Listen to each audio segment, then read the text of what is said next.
On this episode of the Ask Mike Reinold Show, we talk about loading at end range of motion with our athletes. The Ask Mike Reinold Show. Helping people feel better, move better, and perform better.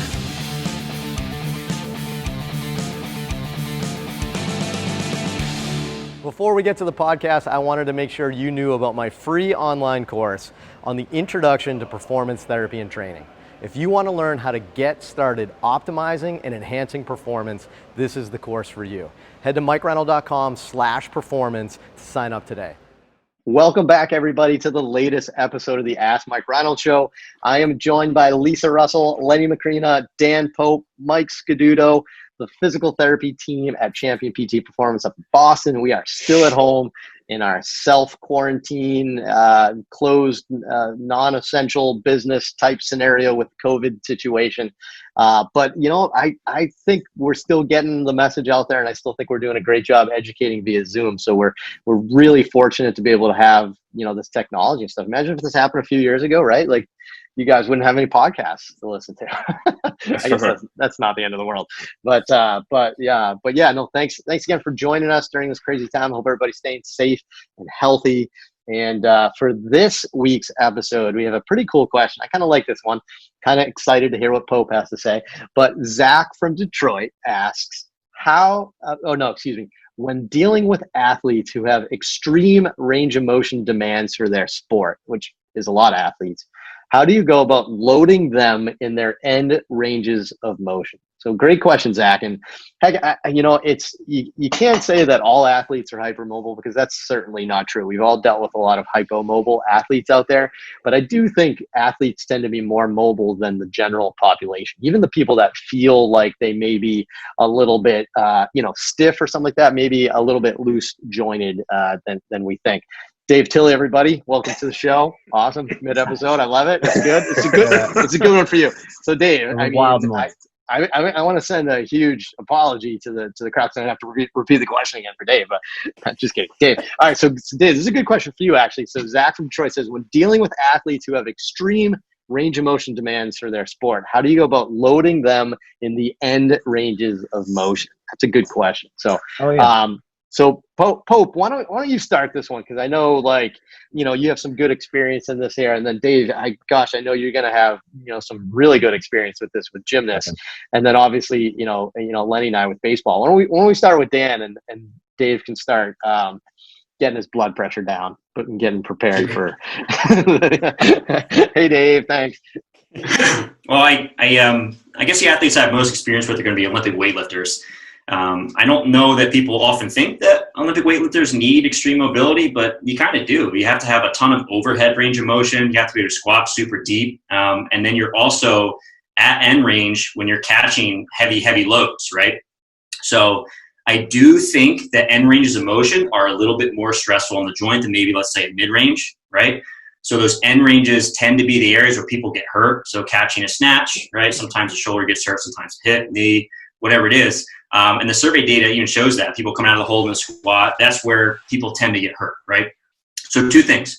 One, we have to be really conscious of the total exposures in those positions. So I'm talking more from a coaching perspective when you're trying to prevent injuries and not necessarily rehab. We have to be really conscious of the amount of the exposures there, right? So we make sure that we have a consistent amount every week. We don't have big spikes. So we're not putting ourselves in a position where we're overexposing that area, overusing that area. The other thing is that you have to get super strong in those positions too. So I think it's a big time balancing act for these folks, because they have to get really, really strong in these positions. It's important for performance and also injury prevention, right? But if we overuse those positions, we also run into trouble as well, right? So for me, I think that's a good opportunity to take advantage of periodization. So maybe in your off season, you're temporarily unloading these positions, and then you start ramping up over the course of time. You might have accessory programs once or twice a week where you are trying to strengthen the end range of the shoulder. Let's say you're working on waiter's walks, or you're working on snatch balance or something along those lines where you're really strengthening the shoulder at the end range. We're working on things like pause squats. We're pairing the bottom position of squat really well. But we're also being very judicious with the application of these exercises. We're not just throwing a ton of these movements without thinking about how the entire program operates, together. I guess. Yeah.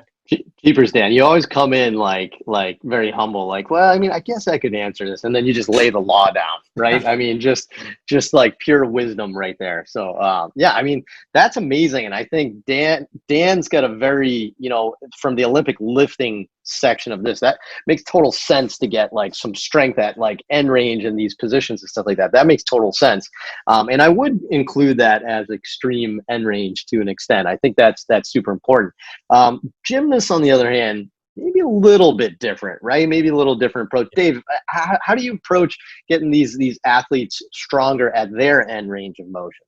Yeah, I'll go with the lower body because Dan covered the upper body so well. So in gymnastics, the two ones that are most commonly thought about are like the lower back and then the hip, right? So the spine being overextension causes the facet joints to become irritated. You get a spondy fracture, a stress fracture. And I think for that, it comes down to exposure, which is a huge one that Dan talked about too, is like when you add up how many times a gymnast may back bend, right, during a practice or during a training week, it's crazy. It's just like with you guys in throwing. And I think Dan probably has that too with overhead positions. Like, it can quickly stack up way more than you're ready for. So exposure is a big part of it. But for me, I think that it's all about trying to find other joints to try to take some of the load off, right? So maximizing the hip, the thoracic spine, and the shoulder are going to help deload that area. The one that's funky in gymnastics is the hip, is because if you look like ballet or gymnastics or dance, they have really extreme ranges of motion, and the types of injuries that you get with the femoral neck fulcruming on like the superior lateral edge or kind of causing some labral stuff is compression based. And so for those athletes, it's really about maximizing the soft tissue flexibility and trying to spare the laxity of the joints like the iliofemoral capsule and stuff like that. That's where people get into problems, is they aren't aware that you can be loose and tight at the same time. And something I learned from Mike and Lenny in the baseball world is you can have a very stiff adductor complex and a very stiff rectus fem while still have a super lax hip capsule, and that can cause micro instability of pinching on the wall. So I think we can't screen the hip like we can the shoulder, but we have to really have a good idea of radiology and some done angles and some different things that we can look at what's what. That's awesome, Dave. Good. I mean, great tips there from probably a sport that has the most extreme ranges of motion, right? Because they have the ability to use that range of motion, and then that's part of their competition. They have to do that, right? Len, how about you in baseball? What's our approach to loading people at end range in baseball? What do you think? Yeah, I mean, we do some. I mean, we definitely, I think for us in baseball, the shoulder is inherently a loose joint, so it's a little easier than the shoulder, than the hip. So we use a lot of rhythmic staves at end range, even starting off early post-op, putting them at end range, external rotation, internal rotation, different degrees of abduction, and really working on the rhythmic stabilization of trying to, don't let me move you, stabilize that ball in the socket. Because of that micro instability that Dave talked about that occurs in the hip, it happens even more so in the shoulder joint. So we're trying to do everything we can to keep that humeral head within the glenoid. So whether it's a closed chain position, again, doing some rhythmic stave, so don't let me move you. So a closed chain position is going to really approximate humeral head within the glenoid, and then progressing to, not a closed chain position, so open chain, so to speak, some rhythmic staves. And then even I like to use, take an approach from like Dan, or even what Dave would do for the gymnasts and CrossFitters and powerlifters, is use some kettlebells and maybe get into an overhead position and in a stable position. So I'll put them supine, maybe lying on the floor and holding something, or if they're doing some kind of kettlebell walk, and then maybe doing a little rhythmic stave in that position as well. So again, you're getting the approximation of the joint, and then they have to stabilize. So that's some ways that I like to do it as well. But then, yeah, we're also doing some pretty heavy lifts. I'm not doing Olympic lifting with our guys, but I think anything that involves, some kind of pull, some kind of deadlift, I really love. And I think cumulatively, the cumulative effects of doing all this stuff is going to cause just overall strength within the system. So I think just all that combined together, I think, is critical. All right. So I'm going to be a bit of a contrarian here, although I think nobody said no, but then you all kind of said something else, which is kind of interesting. So I think I'm gonna be a contrarian yet agree with everybody, which is gonna be. Does that make sense? But how about this for me? Here's what we learned in baseball a little bit here about loading at end range. This is what we're seeing a little bit here. A lot of people in baseball right now are loading at end range with weighted balls. right? And what they're doing is they're applying that load at end range with a weighted implement to try to get more load at that end range, to build strength at that end range, to build some load right there. And you know what I think we've noticed happen is that it actually destabilized them because it was the end range of the motion, and they worked on either loosening or damaging their static stabilizers or desensitizing the GTO, whatever it may be in that position. And it just makes me wonder, one, the concept of strength training in general, but two, the concept of end range. We're seeing things where people are getting the end range and then forcing into more range of motion, which man, that's like Dave kind of mentioned, that's you're going to have Sarman's whole concept of the relative stiffness, where you're just going to get compensation. Something's going to happen. You're going to jam it's your end range, right? So, we've learned things with the concept of strengthening, where if you strengthen throughout a good amount of the range of motion, that's when you're going to get carryover. That's where you're going to get it. But in this position, I don't think I necessarily need strength. I think I need dynamic stability, and I need end range control, not load. And I think that's a big difference right here. And believe it or not, I think all of you said that, even though you didn't. So, how do you define load, right? But I think everybody wants to load. They want to get to end range using baseball. Let's use gymnasts, because this is absurd, right? Let's say you want to that's like getting them into a max prone extension and then trying to extend more. Yeah. That makes no sense, right? We would never do that. Yeah, with velocity and load. That it's not that they need to develop load in that position. They need to be able to control getting into that position and stabilize if they get into that position. So I actually think we're overdoing the concept of loading at end range. Dan, I think, probably said it best, but I also think that's the least end range. We're talking about overhead. That's the end range of your normal motion, right? So you should be strong and stable in that position. But again, even when you snatch, there's all the generation, right? And then control. It's load control, right? You got to think of it that way. It's not necessarily how strong can I get here? Can I jam it back into more extension? But can I stabilize in this position, right? So anybody, am I wrong?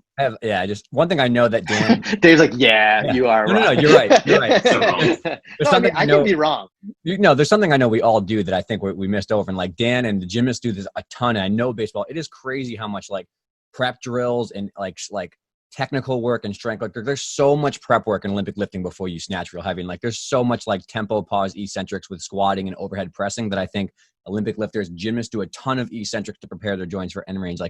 Guys will do slow tempo dips from the age of 4 to 30 before they ever do something crazy, right? There's so many years of extreme preparation that goes before they would just bounce dips at end range for their shoulders. So that's all I want to say.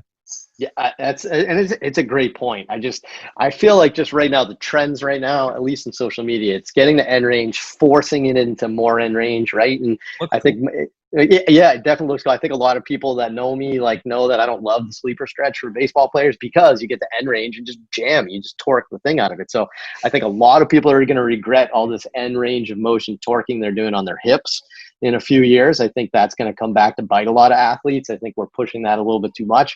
I think the same thing would happen to the spine and the shoulder if you're doing that, right? So I feel the concept of loading at end range is a bit overplayed, right?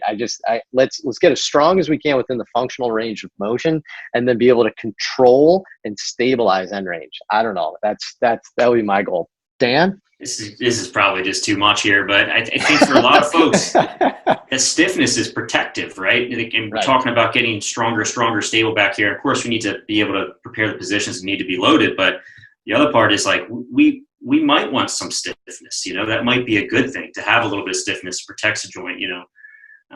So it's end range for a reason, right? It's end range for a reason, right? So it's either osseous or it's protective from capsular or something like that. We're not talking about somebody with a restriction in their mobility in mid-range and we're trying to get them back to normal. We're talking about end range. And I think that's the big difference. So I may be wrong. I may change my mind. If so, we'll do a future podcast episode. It'll be fantastic. But I don't know. Maybe that's nomenclature, because again, I think you guys all talk about loading end range, but I think we all said the same thing. Even though it's, loading. I think it's more about control and stabilization than actually loading and getting there. What I don't want to see people is people laying on their stomach and just be trying to get, end range load. No, that's I just kind of cramped. I don't even know what muscle cramped right there. right? You're not supposed to do that, right? So I don't know, something to keep in mind. So great question. Thank you so much. Another good episode. I appreciate it. Good feedback from everybody. Thanks, Dave, for joining us. We appreciate it. That was fantastic. And keep asking. Head to Mike Reinold, click on the podcast link, and fill out the form. Ask us some questions. Anything you guys want to talk about, rate and review on Spotify and iTunes. And we will see you on the next episode. Thank you so much.